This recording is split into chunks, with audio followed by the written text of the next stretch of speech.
સફળતા છે ને એક રાતમાં નથી મળતી, ઘણી રાતો જાગવી પડે છે. એક વખત એક માણસ ખૂબ મહેનત કરીને થાકી ગયો, ઘણા બધા ધંધા કર્યા, એકેયમાં સફળ ન થયો.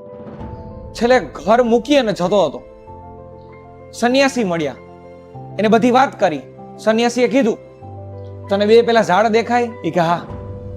એમાં જો એક વાંસ છે અને નીચે ગુલાબનો છોડ છે. બંનેને મેં હારે જ ખાતર પાણી આપ્યા હતા આજથી 5-6 વર્ષ પહેલા. ગુલાબનો છોડ માત્ર 4 મહિનામાં કોટો ફૂટી ગયો અને ફૂલ પણ આપવા માંડ્યું. એ જ જગ્યાએ વાંસ એ 4 વર્ષ ગયા ને, છતાંય એમાં કોઈ કોટો ના ફૂટ્યો, ન ઊંચો ગયો. છતાંય મેં એને ખાતરને પાણી આપવાનું ચાલુ જ રાખ્યું. 5મા વર્ષે ચમત્કાર થયો, એનો કોટો ફૂટ્યો. માત્ર 3 જ મહિનામાં એ 40 ફૂટ ઊંચો ગયો. હવે તું મને કે 5 વર્ષ એ કઈ રીતે એવું થયું કે એ ઉપર આટલો સુધી જઈ શક્યો? પેલો માણસ કે એના મૂળિયા મજબૂત કરતો હતો. હું તને આજ સમજાવું કે તું 5 વર્ષથી જે મહેનત કરે ને એ તારા મૂળિયા મજબૂત કરે. જેથી તને સફળતા મળશે ને એ આવી સફળતા મળશે કે તું ખાલી 5 મહિનામાં 100 ફૂટ જેટલો ઊંચો જેમ વાંસ જાય ને એમ તારી પ્રગતિ આખા વિશ્વમાં ફેલાઈ જાય. તું ખાલી થોડી ધીરજ રાખ, થોડો જુસ્સો રાખ, પછી મને કે શું થાય છે. તમારું આ વાત વિશે શું કેવું છે? વાર્તા એક પિતા જે હંમેશા વિચારે છે કે મારે મારો ધંધો મારા દીકરાને સંભાળવા માટે આપી દેવો છે. અને દીકરો પણ એટલો હોશિયાર, એ બધું સંભાળી લે છે. પણ પિતા જેવું તો નહીં જ. તો પણ એક દિવસ દીકરો પોતાના પિતાને કહે છે કે પપ્પા એક કામ કરો, તમે 15 દિવસ છે ને બહાર ફરવા જતા રહો. હવે ધંધો છે ને થોડા દિવસો હું સંભાળું. આમ ભી આપણા ગ્રાહકો બધા સેટ જ થઈ ગયા છે આપણી સાથે, મારે ખાલી સામાન વેચવાનો છે. તમે ફરીને આવો ત્યાં સુધી હું આ વખતે એક પ્રયત્ન કરી જોઉં. પિતા ફરવા વયા ગયા.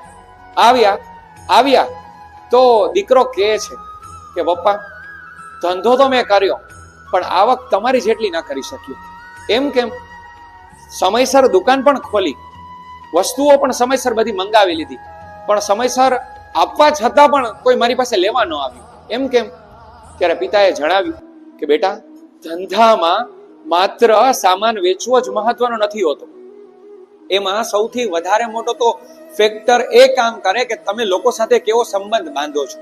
જેમ કે તે ક્યારે કોઈ વ્યક્તિને ચા પાણીનો આગ્રહ નહીં કર્યો હોય, કોઈ આવ્યા હશે તો પ્રેમથી બોલાવ્યા નહીં હોય, ક્યારેય કોઈ દિવસ કોઈ વ્યક્તિને તે ઉધારમાં કંઈ આપ્યું નહીં હોય. હવે ખરેખર ધંધામાં તો કોઈ વ્યક્તિને ઉધાર પણ આપવું પડે.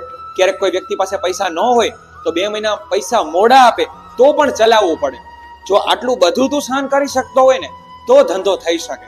એટલે આજથી તું ધંધો તો તું શીખી ગયો, પણ આજથી તું સંબંધો કેમ કેળવવા, લોકો સાથે કેમ વાત કરવી, કેમ ડીલ કરવી, આજથી તું એ શીખીશ. 50% તને આવડી ગયું, 50% શીખી જઈશ એટલે તું બહુ સારો બિઝનેસમેન બની જઈશ. અને ખરેખર એવું જ બન્યું. દીકરાએ શીખ્યું અને 1 વર્ષ પછી એવું બન્યું કે પિતા 2 મહિના સુધી ફરવા જતા રહ્યા તો પણ દીકરાએ ધંધો સંભાળી લીધો. પછીથી ધંધો એ જ કરતો. આ ઘટના ખાલી આપણને એ જ શીખવે કે દરેક બાપ પોતાના દીકરાને ધંધો તો આપી દે છે, પણ દીકરાને સંબંધો તો જાતે જ કેળવવા પડશે.